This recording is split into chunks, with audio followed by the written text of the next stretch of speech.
आसान राह चुनने वाले आसमान को छू नहीं पाते, मगर मुश्किलों से ना डरने वाले अक्सर लंबी उड़ानें भरते हैं। जी हाँ दोस्तों, ये कहावत चरितार्थ होती है नशे के खिलाफ सजग इंडिया अभियान के मुखिया, CIMS और UIHMT कॉलेज के चेयरमैन श्री ललित जोशी जी पर। आसान नहीं था उनकी जिंदगी का ये सफर। ललित जी, जिनकी जिंदगी का मुख्य उद्देश्य ही नशे को ना जिंदगी को हाँ है। उनका जन्म बागेश्वर जिले के हरखोला गांव में 22 मार्च 1988 को एक साधारण से परिवार में हुआ था। ललित बचपन से ही कुशाग्र बुद्धि के थे। उनकी प्रारंभिक शिक्षा बागेश्वर एवं हल्द्वानी में हुई।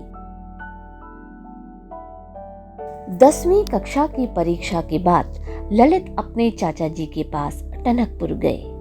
उन दिनों वहां पूर्णागिरि मेला चल रहा था। उनके मन में ये विचार आया कि क्यों ना छुट्टियों में कोई काम किया जाए।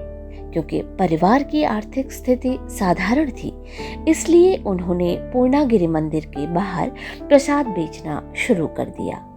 शुरू में तो यह कार्य किसी और के लिए किया, किंतु बाद में प्रसाद बेच के जो रुपए कमाए उससे एक साइकिल खरीदकर स्वयं का कार्य शुरू किया।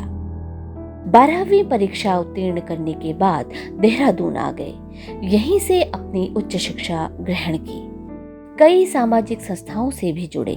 सन 2008 में MBA करने के बाद उन्होंने दुबई, मलेशिया, सिंगापुर, मॉरिशस जैसे कई देशों में नौकरी की। लेकिन अपने लोगों के लिए कुछ करने की प्रबल इच्छा उन्हें उन जगहों से वापस ले आई। जब वह वापस आकर देहरादून बसे तो उन्होंने देखा कि कई युवा नशे की गिरफ्त में आते जा रहे हैं।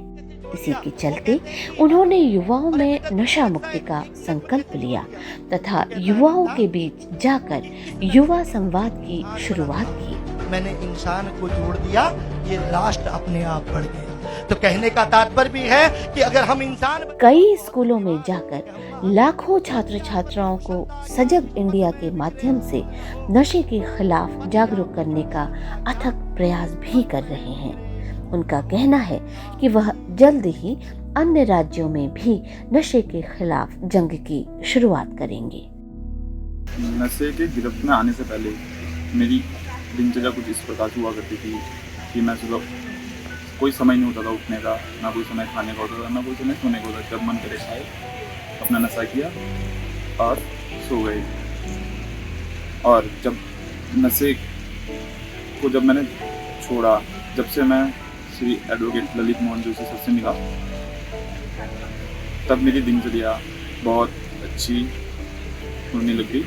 जैसे मैं बता दूं आपको, मैं सुबह सर के साथ उठता हूँ, योगा करते हैं, मेडिटेशन होती है हमारी, व्यायाम करते हैं हम, हमारा जिम भी है, जिम वगैरह भी कर लेते हैं। और साथ में हमारे यहाँ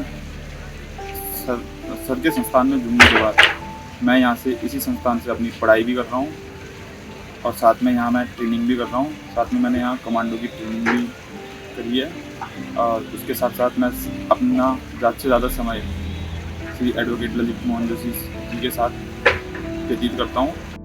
ललित ने कोरोना काल में अनाथ हुए 100 बच्चों को शिक्षित करने का बीड़ा भी उठाया।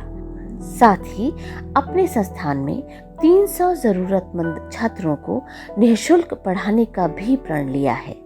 इन बच्चों में देश की रक्षा में शहीद हुए सैनिकों के बच्चे, लोक कलाकारों के बच्चे, गरीब और असहाय बच्चे शामिल हैं। हाल ही में उत्तराखंड गौरव से सम्मानित हुए ललित जोशी जी को हार्दिक बधाई एवं शुभकामनाएं।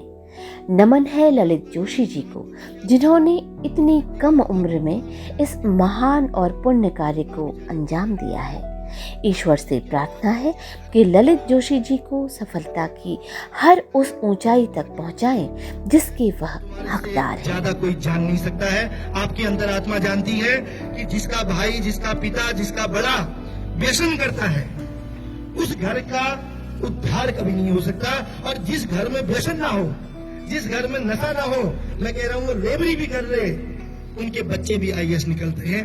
तो कम से कम उस माँ के लिए जो घर में इस समय इन सारी परेशानियों को पीड़ित है, फिर भी तुम्हारे लिए खाना बनाती है, विद्यालय भेजती है, लेबरी करती है, लोगों के घरों में चूल्हा चौका करती है, उसके लिए, उसकी दीर्घायु के लिए, उसके सपनों को पूरा करने के लिए, क्योंकि उसकी ताकत हो तुम बूढ़े दादा दादियों के परिवार की एक ऊर्जा हो। अगर तुम अपने आप को नहीं बचा पाओगे तो हम अपने आने वाले समाज को नहीं बचा पाएंगे।